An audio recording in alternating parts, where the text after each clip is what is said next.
Car రెంట్‌కి తీసుకుని సరదాగా బయటకు వెళ్ళాలనుకుంటున్నారా? అయితే వెంటనే ఈ నెంబర్‌కి కాల్ చేయండి.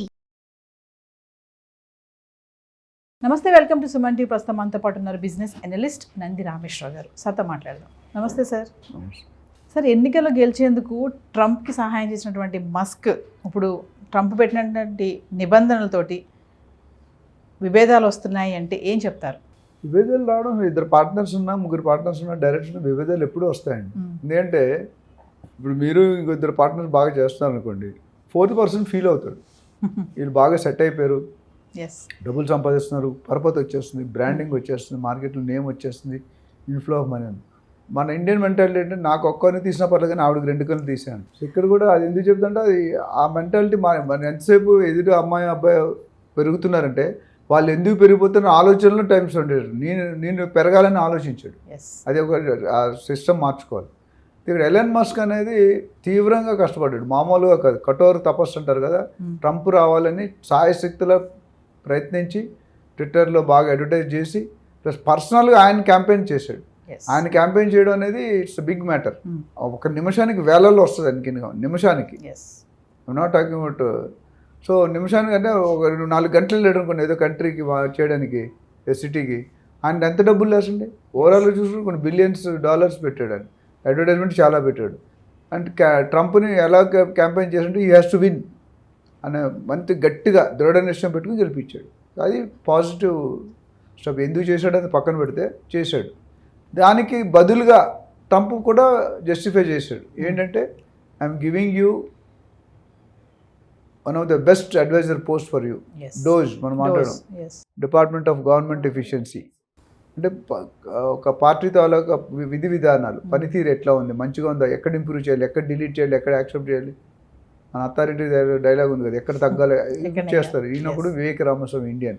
సో వీళ్ళిద్దరు మీరు చూసుంటే క్యాబినెట్లో కూడా 65-70% ఇండియన్స్కి ఇచ్చాడండి ట్రంప్. So their strategy. వీసాలకు అడ్డుపడేది వాళ్ళే కదా. సో ముళ్ళుని ముళ్ళుతో తీయనట్టు నాకు అనిపిస్తుంది. ముళ్ళుని ముళ్ళుతోనే తీయాలంటారు.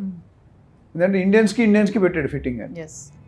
ట్రంప్ విధానాలు మస్క్ కంపెనీస్కి అడ్డంకంగా ఉంటాయంటారా సార్? మరి అంటే ట్రంప్ ఎప్పుడు కూడా అగ్రెసివ్గా ఎలన్ మస్క్ ఒక విధంగా అగ్రెసివ్, ఈయన పొలిటికల్గా అగ్రెసివ్ అండ్ ఇండస్ట్రీగా aggressive. So it is a war. పచ్చిగడ్డేస్తే బొగ్గుమనే స్టేజ్కి వచ్చిన ఫ్రెండ్షిప్ పోయి ఫైటింగ్ వచ్చి. ఎందుకంటే ఆయన ఏమంటారు ట్రంప్ గారు, ఇప్పుడున్న H1B వీసాలు టైట్ చేసి కట్ చేసి స్క్రూటినీ చేసి నిజంగా క్వాలిటీ ఉన్న వాళ్ళనే పంపిస్తాను. ఫేక్గా ఇల్లీగల్ ఎంట్రీస్ అయిన వాళ్ళు ప్లస్ H1B వీసా ఉన్నవాళ్ళు వాళ్ళకి రూల్స్ పెడుతున్నాడు. అయితే ట్రంప్ మన ఎలన్ మస్క్ ఎందుకు అపోజ్ చేస్తున్నారంటే, మీకు Elon Musk across the world various factories ఉన్నాయి, అందులో ఎక్కువ H1B హోల్డర్సే ఉన్నారు.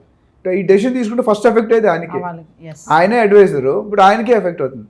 సో అండ్ మీకు తెలిసిన సీక్రెట్ ఉంది అంటే తెలుసో లేదు, ఎలన్ మస్క్ కూడా ఇల్లీగల్గా ఎంటర్ అయ్యాడు అమెరికాలోకి. అది స్టోరీ. అందుకని ఆయనకి వాళ్ళకి వ్యతిరేకంగా ఉంటుంది. నేను కూడా ఇలా వచ్చి బతికాను కదా, వాళ్ళు పెద్ద వచ్చేవాడు అంత లేదు, ఇప్పుడు చాలా పెద్ద బిగ్ షాట్.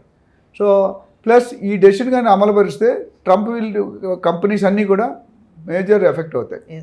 సో అందుకని ఆయన అపోజ్ చేస్తున్నాడు. అది ఎంతవరకు యాక్సెప్ట్ చేస్తాడు, ఎంతవరకు యాక్సెప్ట్ చేయడం అనేది you have to wait and watch. ఏదేమైనటికీ ఎలన్ మస్క్ ఎంత పవర్ ఉందో ఈయన కూడా అంతే. President is always powerful, but Elon Musk support చేస్తాడు కూడా. కరెక్ట్గా నో అంటాడా ఎస్ అంటే నడుస్తుంది, వార్ నడుస్తుంది. ఈయన వద్దు అంటాడని పెట్టుకుంటున్నాడు. మరి పబ్లిక్లో ఏమవుతుంది అనేది టైం విల్ టెల్ us. అంటే H1B వీసా పైన ఎటువంటి నిబంధనలు పెట్టొద్దు అని చెప్పేసి బృందానికి ఒక నోటీస్ ఇచ్చినట్టయితే ఒక వార్త సర్క్యులేట్ అవుతుంది సార్. దీన్ని ఎలా చూడొచ్చు? అవుతుంది. అఫీషియల్ జియో, గెస్టెడ్ జియో రావాలి కదా. ఇప్పుడు మనకి జియో నెంబర్ అని రిలీజ్ చేస్తారు. మీరు అనుకోవడం వేరు, దాన్ని అమలుపరచడం వేరు. ఇప్పుడు హైడ్రా వచ్చినప్పుడు కూడా జియో లేదని తర్వాత జియో రిలీజ్ చేశారు. జియో రిలీజ్ చేశారు కొద్దిగా కామెంట్. వాళ్ళు కూడా మన రంగనాథ్ గారు మొన్న న్యూస్లో చూశాను, ఈ 6 నెలలు 5 నెలలు చాలా నేర్చుకున్నాం, ఇటు పైన ఎవరు కూలగొట్టు అని చెప్పాడు. అంటే ఎక్స్పీరియన్స్. ఇక్కడ కూడా ఎలన్ మస్క్ స్వార్థంగా మాట్లాడతారు ఇండివిజువల్గా, ఆయన కంపెనీల కోసం మాట్లాడతారు. మిగతా కంపెనీలు ఏమున్నాయో తెలియదు, చాలా కంపెనీస్ ఉండొచ్చు అవి కూడా. But we have to see. ఈయన మేజర్ ఫస్ట్ ఎఫెక్ట్ అయితే ఈయనకే. ముళ్ళు వచ్చి అరిటాక్ మీద పడిన, అరిటాక్ వచ్చి ముళ్ళు ఉన్న లాస్ అరిటాక్కే. ఇక్కడ ఆ డెసిషన్ తీసుకుంటే ఫస్ట్ ఎఫెక్ట్ అయితే ఎలన్ మస్క్. అంటే lakhs crores of rupees ఎగిరిపోతాయి. ఎందుకంటే ప్రచార విషయంలో కూడా చాలా ఇంట్రెస్ట్గా హ్యాపీగా పార్టిసిపేట్ చేశారు. వాళ్ళ ఎమోషనల్ కూడా విన్ అయినప్పుడు చూసాం మనం వీడియోస్లో కూడా. మామూలుగా ఫైనల్గా సార్, ట్రంప్ అసలు ఎలాన్ మస్క్ మాట వింటారా? ఇలాంటిది ఏదైనా వస్తే ముందు ముందు అప్పుడు మీరు ట్రంప్ క్యాబినెట్లో పెట్టాలి నన్ను. ఎందుకంటే ట్రంప్ వింటాడు అనేది టూ ఎర్లీ అండి. మనం we are only spectator, actors directors అక్కడ, మనం యాక్టర్ లాగా స్పెక్టేటర్ మాట్లాడుతున్నాం, డైరెక్టర్ అక్కడ కూర్చున్నారు. సో వాళ్ళు ఏదో ఒక అండర్స్టాండింగ్కి వస్తారు అనుకుంటా, 50-50 వాళ్ళది ఏదో ఒకటి రాకుండా ఉండదు. ఎందుకంటే మీకు తెలుసు లేదు, ఇండియాలో బడ్జెట్ తయారైతే ప్రైమ్ మినిస్టర్ దగ్గర, ప్రెసిడెంట్ దగ్గరికి వెళ్ళదు. ఎవరి దగ్గరికి వెళ్తుంది? ఇండస్ట్రీ ఉన్నారు, పెద్ద పెద్ద ఇండస్ట్రీ పేర్లు చెప్పొద్దు, వాళ్ళు ఓకే చేసి వాళ్ళు టర్న్ పెట్టాక ఓకే అవుతుంది. ఏ గవర్నమెంట్ అయినా. ఇప్పుడు అంటున్నారు కొంతమంది ఈయన ఎలా గొప్పడయ్యాడు, అదాన్ని ఎలా గొప్పడయ్యాడు, ఒకప్పుడు ఏమీ లేదు 10 సంవత్సరాలు 15 సంవత్సరాలు, ఇప్పుడు ఎలాగయ్యాడు, అట్లా చాలామంది Ambani, Adani, top groups. So అది ప్రాసెస్ అట్లా నడుస్తుంది, అట్లా అనుమతి అయిపోయింది. ఇక్కడ కూడా అది స్టోరీ అవ్వచ్చేమో, ఒక జస్ట్ డ్రామా కూడా అయ్యి ఉండొచ్చు కదా, వీళ్ళిద్దరు దెబ్బలాడుకుంటే బయట అట్రాక్ట్ చేయొచ్చు. వీ డోంట్ నో పొలిటిక్స్ ఏ కోణంగా ఆలోచించాలో. మీరు రావుగోపాల్లో అడిగితే చెప్తాడు, పైకి ఎవరైనా గెస్ట్ వస్తే హలో హలో హలో అంటే లోని ఇప్పుడే వచ్చాడు తిన్నాను అనుకోండి. అట్లా ఇప్పుడు వీళ్ళిద్దరి మధ్య స్టోరీ ఏంటో, ఎందుకు అసలు డిఫరెన్స్ ఆఫ్ ఒపీనియన్ వచ్చింది, ఇద్దరు ఒకే లైన్లో ఉండాలి కదా.